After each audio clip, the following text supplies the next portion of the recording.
Salut les dinos, aujourd'hui, dans cette petite chronique du Litéraptor, je vais vous parler de Captive des Raptors de Susabuse. Qui se cache derrière ce pseudonyme assez étrange? De quoi parle ce bouquin? Et pourquoi est-ce que j'ai décidé de le lire? Si ce n'est pas évident, le mot est là. Voilà, vous voyez? Raptor. Eh bien, pour pouvoir découvrir tout ça, je vous propose de me suivre dans une petite aventure. Je vais tout de suite prendre le train et aller interviewer l'autrice en personne.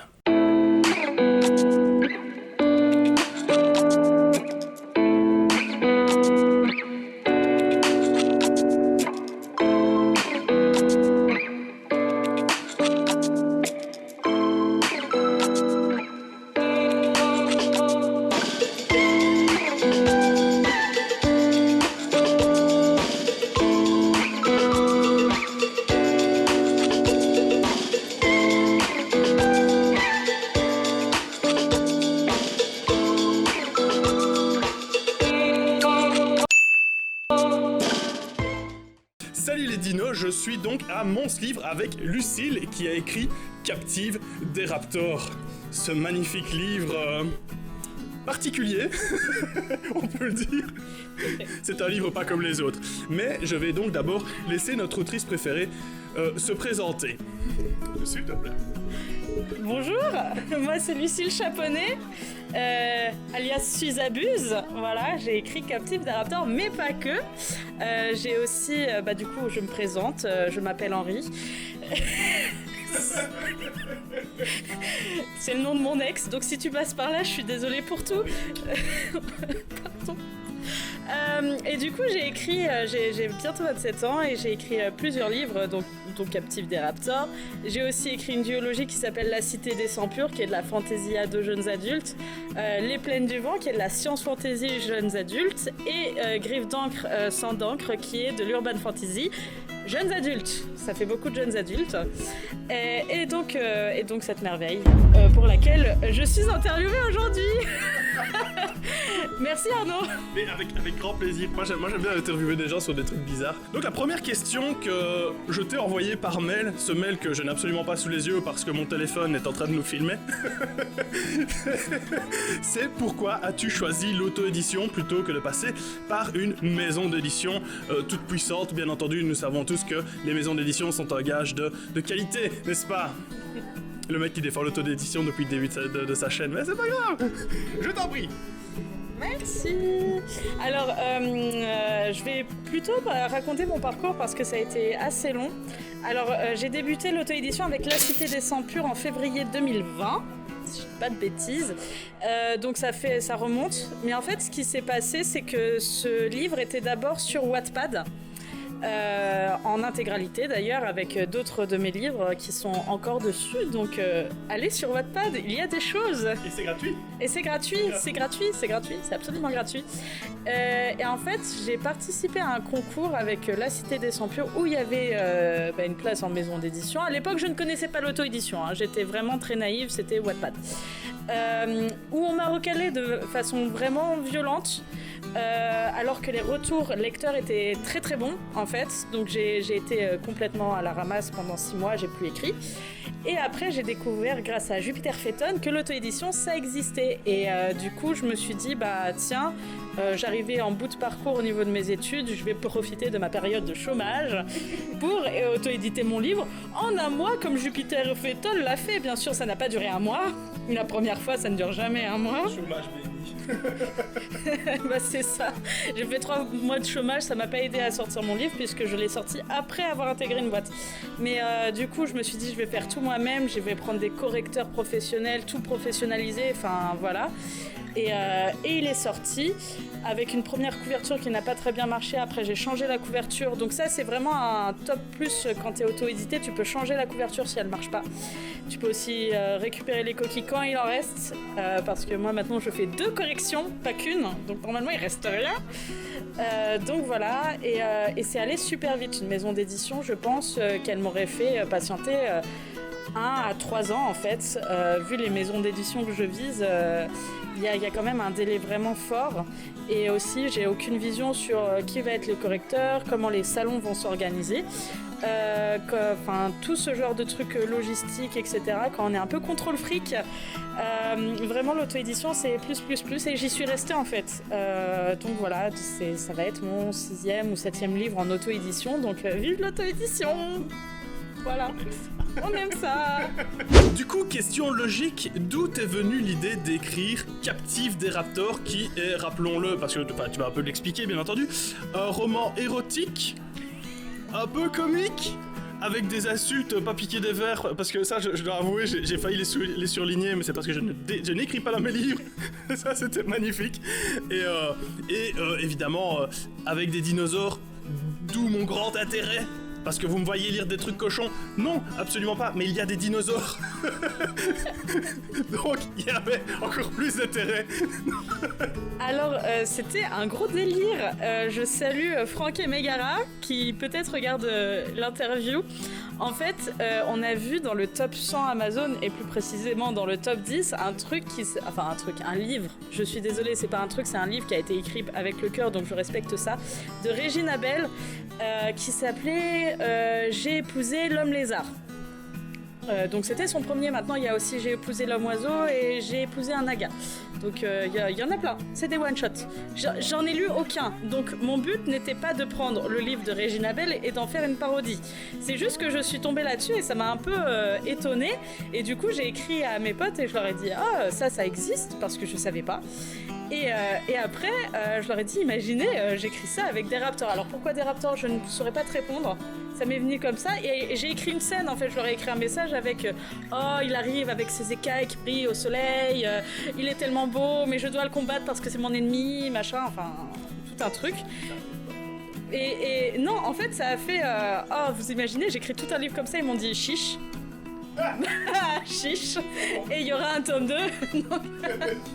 Donc le chiche est allé très loin. Faut pas me dire chiche. Voilà. Donc je l'ai écrit et j'ai vraiment beaucoup ri. Donc j'espère que les gens riront avec moi. C'est effectivement pas comme du Régine Abel qui a l'air d'être une histoire très sérieuse. Donc prenez-le avec beaucoup d'humour.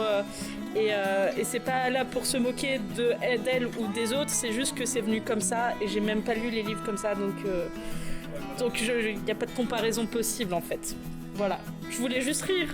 Alors de mon côté, moi pour être totalement honnête, je connaissais ce genre de bouquin et ça faisait des années que je voulais tomber sur un livre de ce genre-là parce qu'en fait, j'en connaissais 2-3 mais en anglais en fait. Et du coup je m'étais dit ouais, je peux les acheter en anglais mais ça va me prendre un peu plus longtemps pour les lire. Bon, je parle pas trop mal anglais donc ça aurait été, mais je me dis un livre en français ça aurait été cool et puis boum, tu es apparu. Et le pire c'est que c'était même pas très longtemps après que je m'étais presque décidé en fait à acheter ce bouquin en anglais et puis je vois que tu sors ça, je fais... Il y a quelque chose à exploiter là. Effectivement, il y a quelque chose à exploiter, d'où le fait que nous soyons là aujourd'hui. Du coup, à la fin, petit spoiler, et attention, si vous n'aimez pas les spoilers sur la fin du bouquin, spoil. Attention, spoiler. Je vous mets un timecode ici dans le bas de l'écran, bien entendu, pour que vous puissiez sauter la question et le petit spoiler. À la fin du bouquin, on apprend qu'il y aura une suite qui s'appellera Captive des aliens. Et vu ce que j'ai pu lire dans les derniers chapitres, cela ressemble très fortement à une suite directe de Captive des Raptors. Est-ce que tu peux me confirmer que Captive des aliens sera une suite directe? Alors oui, en termes d'histoire, ce sera la suite directe, mais ce ne sera pas avec le même personnage principal. Et il y aura probablement d'autres personnages qui vont sortir un peu du lot, parce que peut-être que le tome 2 ne sera pas le dernier tome. Pour mon plus grand plaisir, parce qu'après les dinosaures, j'adore les extraterrestres. Épisode 3, peut-être Captive des hommes de l'Atlantide. Et je ne spoilerai pas la suite, mais en fait, il y a toute une idée, si ça marche et si ça plaît toujours aux gens, d'un truc type multiverse. Donc, ça peut aller très loin. Ça peut vraiment aller très loin. Après le MCU de chez Marvel, on aura le LCU de chez Lucie.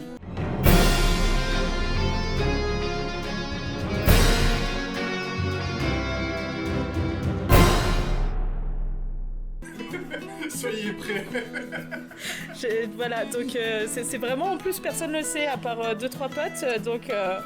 Info. Et Primeur totale. Primeur totale, ouais. La classe. Nous allons conclure avec la question mystère, la seule pour laquelle elle n'était pas préparée, même si elle n'était pas spécialement préparée pour les autres. La question mystère, elle est très simple. C'est quoi ton problème avec les tyrannosaures?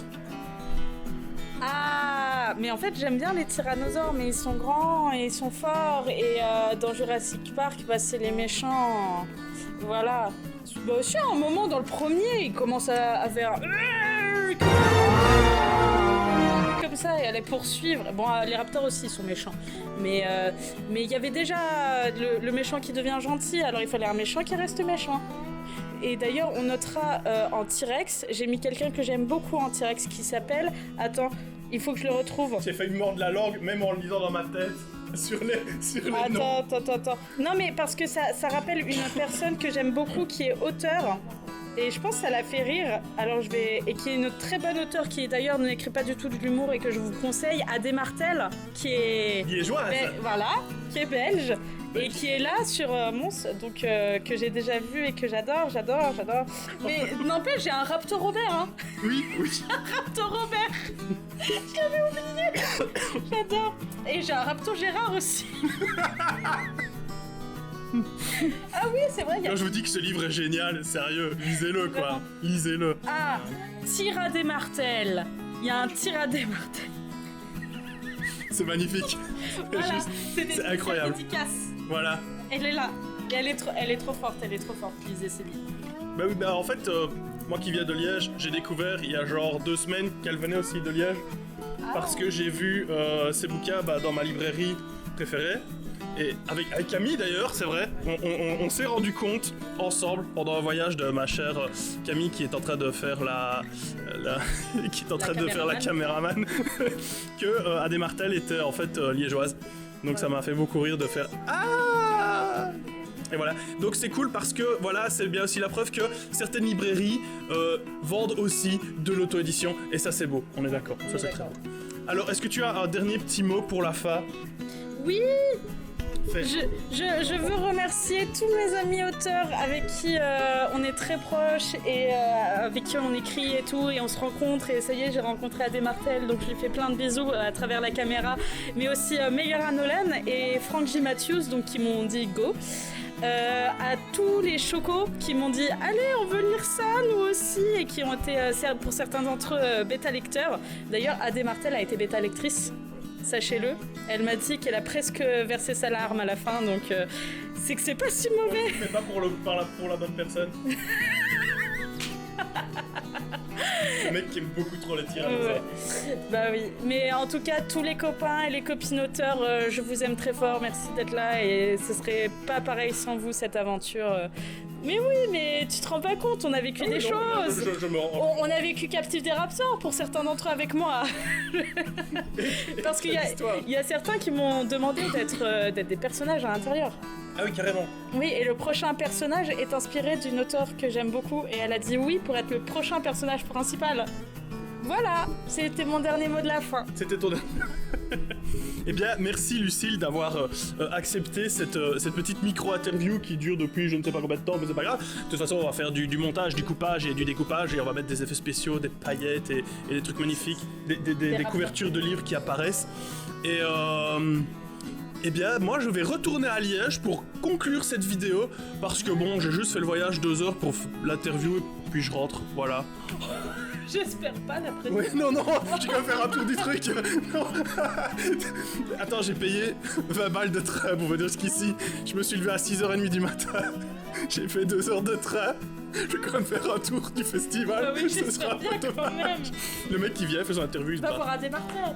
Mais je vais aller voir tout le monde, moi. Je vais faire des bisous à gauche, à droite. Il y a des gens que je connais en plus, donc.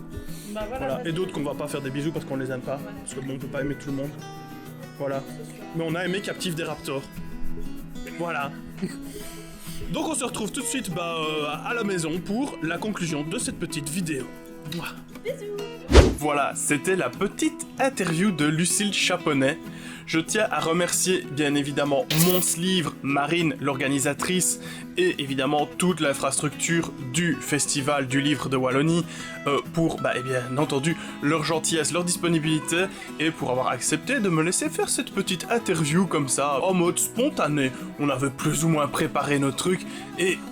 voilà, vous savez bien comment ça fonctionne ici, on aime bien la spontanéité, on aime bien que ça fonctionne comme ça, donc en avant. Et je remercie évidemment, bien entendu, Lucille pour sa gentillesse et sa disponibilité, parce que dès que je lui ai parlé de cette interview, bien entendu, elle a dit oui, sans hésiter une seule seconde, et je suis plutôt content d'être le premier à l'interviewer, et qu'elle soit la première que j'interviewe, bien entendu.